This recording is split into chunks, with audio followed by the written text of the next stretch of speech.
Na semana passada, eu fiz uma pergunta no meu LinkedIn que foi: quantos materiais existem em uma válvula esfera plástica que devem ser especificados individualmente para uma certa aplicação? A gente teve 4 opções de resposta: 1, 2, 3 ou 4. E a gente teve várias respostas diferentes. E aí, qual que é a sua opinião? A resposta correta são 3 tipos de materiais, e eu vou mostrar para vocês nesse vídeo. Eu acho que é muito importante que a gente divida o nosso conhecimento com as outras pessoas, com os nossos colegas de rede. E eu estou aqui para fazer isso, dividir um pouco do meu conhecimento com você, independente de qual que seja o seu cargo, tá? Eu sou engenheira de materiais, trabalho aqui já com material industrial, polimérico, já faz 10 anos, e eu gostaria que você também entendesse um pouco mais. Então, vem comigo, eu vou te ensinar um pouco mais sobre válvulas plásticas hoje. Eu trabalho com a marca Cepex, que é uma marca do grupo Fluidra. Eu vou te mostrar aqui algumas válvulas da Cepex para exemplificar isso. Mas eu acho que é muito importante que todo mundo, desde a pessoa que especificou a válvula para uma certa aplicação, até aquela pessoa que faz a compra do material e aquele que utiliza, né, essa válvula lá no final, lá na manutenção, lá quem instala os tubos e as válvulas, né, obviamente, tem que saber qual que é o tipo de válvula que está utilizando, justamente para que, primeiro, quem vai especificar essa válvula, especifique uma válvula correta para certa aplicação. Quem está comprando, coloque a especificação correta para que todo mundo que cote o mesmo tipo de válvula e que quem vai utilizar, utilize a válvula correta e, portanto, não tenha nenhum problema, não tenha nenhum vazamento, que a válvula que ele vai utilizar tenha a vida útil que ele deseja. A gente geralmente coloca uma especificação ali quando a gente vai fazer o estudo de qual que é o melhor material. A válvula plástica ela tem uma vida útil, se utilizada das formas corretas, né? Ela tem uma vida útil de 20, 25 anos, se ela não tiver sob estresse. Então, quem está ali na manutenção, quem está ali no dia a dia, tem que estar com a válvula correta para que ela dure, né? Tenha uma vida útil boa. E também, quem compra o material tem que saber quais são os materiais corretos para que também seja justo para aquelas pessoas que estão vendendo. Eu vou falar um pouquinho mais disso para frente quando a gente adentrar nos tipos de materiais. Então, né, aqui eu tenho uma válvula esfera de polipropileno. E aí, quais são os materiais dela que a gente tem que especificar corretamente? A gente vai pensar aí que aqui dentro dessa válvula, aqui vai vir um tubo e vai passar um tipo de ácido, talvez uma água quente. Essa aqui é uma válvula de polipropileno, ela pode chegar até picos de 90 graus. Isso pensando aí numa vida útil longa. Então essa válvula, eu tenho outra aqui de PVC para mostrar para vocês que ela já está aberta.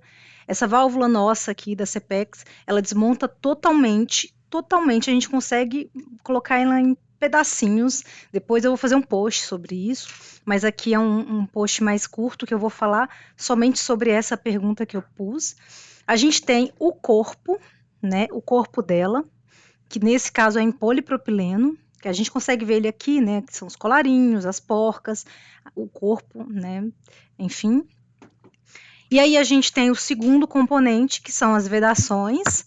Aqui tem uma das vedações. Internamente tem mais vedações.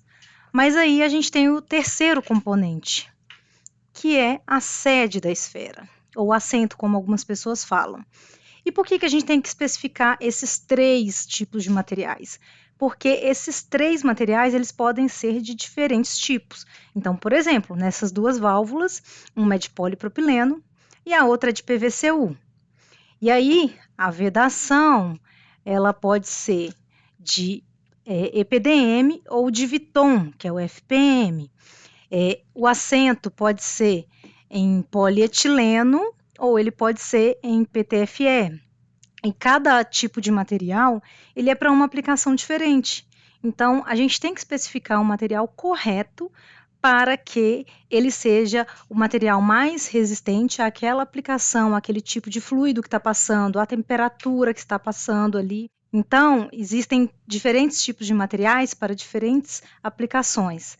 Então, a gente tem que fazer o estudo de qual que é o melhor material para aquela aplicação, e sem também colocar um material muito caro para não deixar o processo inviável. Raíssa, eu sou só comprador. Por que eu tenho que entender isso? Por que eu tenho que ter a especificação completa dessa válvula? Porque se você não comprar a válvula correta, quem está utilizando essa válvula no final pode ter problemas. Vou exemplificar. Essa válvula de polipropileno, certo? Ela trabalha aí até uns picos de 90 graus. Depende da pressão, a gente vai entrar sobre esse assunto lá na frente.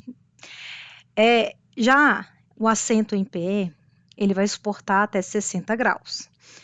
Se você comprar uma válvula dessa, com o PE, se a gente for olhar só a temperatura, a gente não está olhando nada mais, as duas estão trabalhando com água, e você vai usar ela a 80 graus, se não especificou qual é o assento, ou seja, você deixa em aberto, cada fornecedor pode cotar com qualquer assento, PE ou PTFE.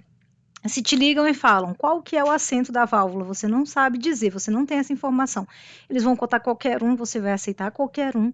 No final das contas, quem está lá no final e vai instalar essa válvula pode ter problemas. Se for trabalhar 80 graus, por exemplo, ele vai ter problemas, porque o PE não vai suportar.